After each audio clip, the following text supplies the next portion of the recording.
Voice of Indonesia dari Indonesia untuk dunia. Pendengar, menyaksikan berbagai pertunjukan budaya Indonesia di luar negeri pasti menjadi satu pengalaman yang menarik dan juga tidak terlupakan. Apalagi kalau pertunjukan yang ditampilkan ini adalah angklung. Kita mau ngobrol-ngobrol terkait dengan pertunjukan angklung yang akan digelar di Ho Chi Minh City, Vietnam. Ini sebentar lagi nih, pada tanggal 20 hingga tanggal 22 Mei. Terkait hal itu, kita telah bersama dengan Konjen RI di Ho Chi Minh City, Vietnam, Bapak Agustaviano Sofian. Apa kabar, Pak Agustaviano? Baik, baik, Mbak Sekar, kabar baik. Sehat-sehat ya, Alhamdulillah nih. Alhamdulillah. Baik, Pak Agustaviano, ini boleh diceritain nggak sih Pak? Ini kan ada satu kegiatan yang seru banget, angklung, dan ini akan diselenggarakannya nih di 3 tempat ya di Vietnam. Pertanyaannya, kenapa nih memilih angklung? Karena kan ada berbagai jenis pertunjukan budaya, kemudian ada juga misalkan ada yang lebih suka wayang atau lain-lain. Ini kenapa angklung? Ya, baik, terima kasih, Mbak Sekar. Jadi kan kita ketahui bersama Indonesia kan kaya Mm-mm. dengan keseniannya, dengan budayanya. Dan angklung menjadi salah satu kekayaan yang dimiliki Indonesia. Dan angklung juga sudah diakui sebagai warisan budaya dunia yang diakui oleh UNESCO sejak tahun 2010. Nah, itulah salah satunya kenapa kita juga ingin memperkenalkan kepada masyarakat Vietnam angklung.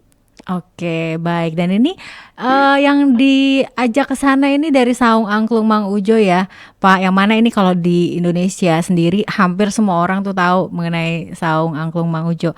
Tapi kalau pemilihan tempatnya ini kenapa di Opera House, kemudian ada juga di universitas. Ini apa alasannya?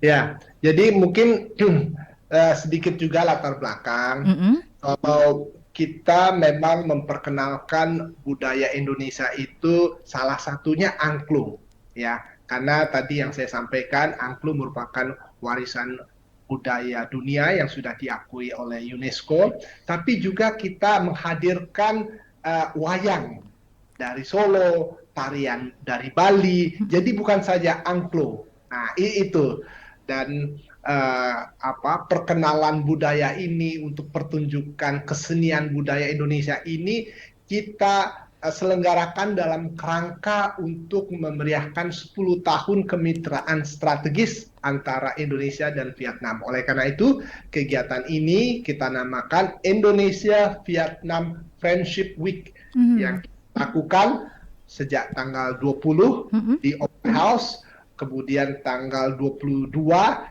di Universitas di Ho Chi Minh City, kemudian tanggal 23 di Teater Voice of Ho Chi Minh City. Oke. Voice of Ho Chi Minh City Mhm. itu sama juga seperti kayak RRI-nya atau Voice of Indonesia-nya gitu. Iya. Jadi radio, Mhm. radio yang memiliki teater Mhm. dan kami akan tampil pada tanggal 23 di Voice of Ho Chi Minh City. Ya. Baik, eee, bahwa Indonesia dan Vietnam itu memiliki kesamaan-kesamaan budaya juga ya, Pak, ya. Kira-kira Hmm. seperti apa antusiasme masyarakat di sana untuk menyongsong 10 tahun kemitraan Indonesia yang disajikan dalam, Indonesia Week ini?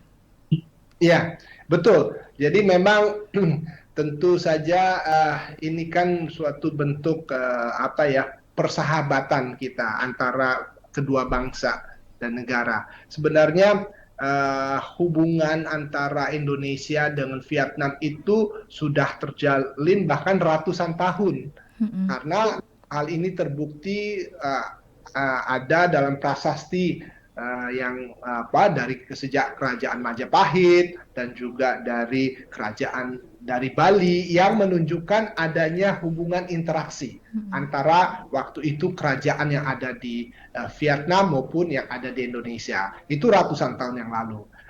Dan juga untuk diketahui Mbak Sekar, kalau kita kembali lagi juga ke sejarah, uh, Presiden pertama Indonesia Bapak Soekarno dan Mhm. juga Presiden pertama Vietnam Ho Chi Minh, mereka merupakan sahabat yang dekat sekali Mhm. karena mereka memiliki visi bagaimana bisa bebas dari penjajah dan memiliki juga visi bagaimana bisa membangun bangsa yang kuat.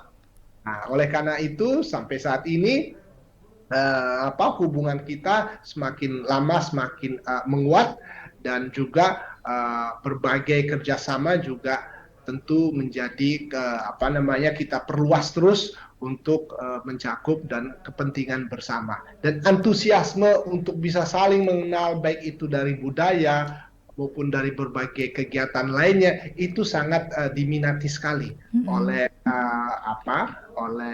masyarakat Vietnam yang ada di Ho Chi Minh City. Nah, Mm-mm. itu oleh karena itu kita senang bisa menampilkan nanti pertunjukan kesenian budaya Indonesia di Oke. Ho Chi Minh City. Oke, ini saya udah kebayang nih keseruannya.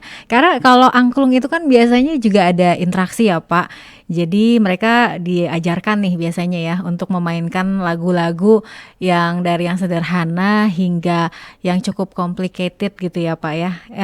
Dengan interaksi-interaksi semacam inilah yang memang diinginkan oleh Bapak dan juga teman-teman di sana ya untuk semakin mengenal lagu-lagu Indonesia juga gitu ya. Hmm, betul. Jadi mungkin Mbak Sekar eh, barangkali belum tahu ya kalau ada beberapa lagu dari Indonesia Heeh. yang cukup digemari Oh di ya. Vietnam. Oh. Iya, ada lagu Madu dan Racun. Oh, lagu dangdut ya? Jadi Madu Heeh. dan Racun itu kan lagu Indonesia, itu Mhm. sudah ada versi bahasa Vietnamnya. Oh, Bahkan waktu saya diundang oleh Voice of Ho Chi Minh City di mhm. radionya Voice of Ho Chi Minh, setelah saya diwawancarai, terus Mhm. dipasang lagu Madu dan Racun. Saya diminta dijelaskan Heeh. apa artinya madu dan racun. Itulah dalam bahasa Vietnam tentu ya. Nah Mhm. itu. Terus ada juga si Jantung Hati ya. Kalau Mhm. itu juga itu ada versi Vietnamnya? bahasa Vietnamnya. Oh, Oleh oke. oleh karena itu kita juga sampaikan ke Saung Mang Ujo kalau bisa kita juga menunjukkan Mhm. dengan angklung lagu-lagu tersebut yang Mhm. digemari oleh masyarakat Vietnam. Nah, Oke. itu bahkan ya Mhm. ada di mall-mall tertentu gitu ya, toto yang kita dengar itu alunan musik Madu dan Racun versi Vietnamnya sampai saat Oh, ini gitu. padahal lagunya lagu lama Begitulah. ya, Pak ya? Kalau untuk di Indonesia sendiri, lagu Madu dan Racun ini kan merupakan lagu lama, tapi ternyata di Iya, Vietnam masih begitu populer hingga saat ini. masih benar, benar sekali itu. Mhm. Ternyata memang budaya Indonesia sudah cukup populer begitu ya Pak ya di sana. Inilah mengapa kemudian jalur budaya ini dipilih untuk sebagai jalur diplomasi yang paling efektif ya Pak hingga saat ini. Ya, sebenarnya namanya kita berdiplomasi, kan kita berusaha untuk memperkuat hubungan antara kedua bangsa, kedua negara. Mhm. Kebetulan kami yang ada di KJRI ini, Konsulat Jenderal Republik Indonesia di Ho Chi Minh City ini mencakup wilayah selatan Vietnam. Dan fokus kita tentu bukan hanya budaya, tapi ada diplomasi ekonomi, kan? Dan budaya juga merupakan upaya kita untuk memperkuat, untuk meningkatkan kerjasama kita di bidang lain-lainnya. Karena kalau kita bicara budaya itu kan juga kita artinya meningkatkan hubungan antar manusia, people to people contact. Jadi dengan people to people contact ini merupakan fondasi yang kuat sekali untuk bisa menjalin kerjasama yang lebih luas. Mhm. Jadi dalam rangka untuk memperkuat hubungan Indonesia dan Vietnam di wilayah selatan Vietnam, tentu kita tidak saja untuk memperkuat hubungan G2G, government Mhm. to government, tapi juga bisa B2B, business to business, dan juga P2P, people to people. Mhm. Kebetulan juga mungkin Mbak Sekar dan juga pendengar Voice of Indonesia, kita memiliki KBRI di Hanoi. Mhm. Di Hanoi, duta besar kita, duta besar Bapak Denny Abdi. Kebetulan beliau baru-baru ini saja juga datang ke Ho Chi Minh City untuk ikut melihat peresmian salah satu perusahaan Indonesia yang ada di wilayah selatan di Ben Phuoc kebetulan. Inilah suatu bentuk bagaimana kita terus mendorong diplomasi baik ekonomi, perdagangan, maupun yang lain-lain termasuk budaya. Jadi ini dalam kerangka integrasi diplomasi Indonesia untuk peningkatan kerjasama yang lebih luas. Oke, baik. Nah, ini tadi juga sudah disampaikan ya Pak bahwa ini merupakan 10 tahun kerjasama bilateral juga. Kalau dari wilayah kerja Bapak mungkin ada catatan baik apa Pak dari hubungan yang telah terjalin selama ini dan apa juga yang mesti ditingkatkan ke depannya? Ya, baik Mbak Sekar. Jadi selama ini hubungan antar kedua negara, bangsa telah terjalin dengan baik sekali. Tentu kami dari KJRI terus berupaya bersama dengan KBRI terus untuk berupaya untuk meningkatkan hubungan yang lebih kuat, yang lebih maju, yang tentu menguntungkan semua pihak termasuk kedua bangsa dan negara. Untuk saya sampaikan juga, misalnya dari sisi perdagangan. Perdagangan kedua belah pihak antara Indonesia dan Vietnam itu sudah meningkat menjadi 14,1 miliar US dollar. Jadi ini pencapaian yang luar biasa. Target pemerintah Indonesia dan Vietnam sebenarnya targetnya 10 billion atau 10 miliar US dollar untuk tahun 2023. Tapi rupanya ini sudah dicapai lebih cepat gitu dari target yang hendak dicapai. Nah, itu suatu bentuk peningkatan atau kerjasama perdagangan yang kita sudah capai bersama. Itu dari sisi perdagangan. Dari sisi misalnya investasi memang perusahaan-perusahaan Indonesia sudah ada sejumlah sekitar 40-an perusahaan Indonesia yang melakukan investasi di Vietnam. Tentu ini juga berkontribusi kepada peningkatan ekonomi baik Vietnam, Indonesia maupun kawasan ASEAN. Oleh karena itu, Indonesia kebetulan tahun 2023 ini menjadi ketua ASEAN. Ini juga merupakan upaya kita bersama untuk menjadikan ASEAN sebagai wilayah pertumbuhan yang sehat. Oleh karena itu, tema Indonesia di tahun 2023 ini adalah ASEAN Matter Epicentrum of Growth. Oke. Ini capaian lainnya mungkin juga banyak ya. Kalau dari KJRI kita selain juga melakukan berbagai rangkaian pertemuan pebisnis, juga untuk melakukan memfasilitasi berbagai sektor-sektor lain yang ada di Indonesia yang ingin mencari peluang kerjasama ekonomi atau bisnis. Ini juga kita sering lakukan dan kita integrasikan biasanya dengan berbagai kegiatan budaya. Jadi promosi perdagangan, kerjasama ekonomi kita integrasikan dengan berbagai pertunjukan budaya. Misalnya tahun Desember yang lalu kita membuat Indonesia Festival Kente City.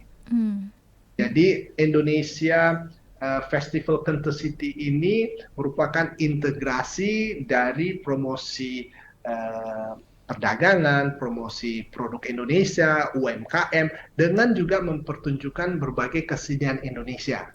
Berupa tarian-tarian, musik-musik, itu yang kita lakukan di Kente City. Kente City itu adalah kota terbesar nomor 2 di wilayah selatan setelah Ho Chi Minh City. Nah, jaraknya itu sekitar 4 jaman. Daerah Mekong Delta. Itu antara lain. Apakah akan diselenggarakan juga festival serupa di tahun ini?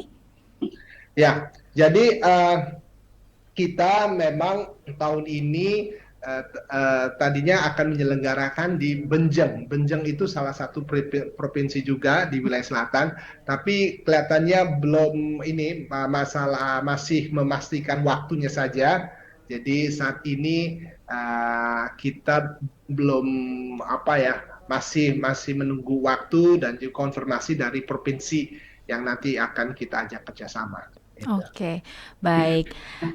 Pak Agustaviano, ini kan menjelang 10 tahun ya bahwa kemitraan Indonesia-Vietnam ini tidak hanya sekedar perdagangan, tetapi juga memiliki hubungan yang panjang di bidang sejarah, budaya, dan lain sebagainya. Dan mungkin ada pesan-pesan harapan yang ingin disampaikan Pak sebagai penutup. Ya, baik. Jadi kalau hubungan diplomatik Indonesia dan Vietnam itu dari sejak 1955. Jadi sudah 68 tahun.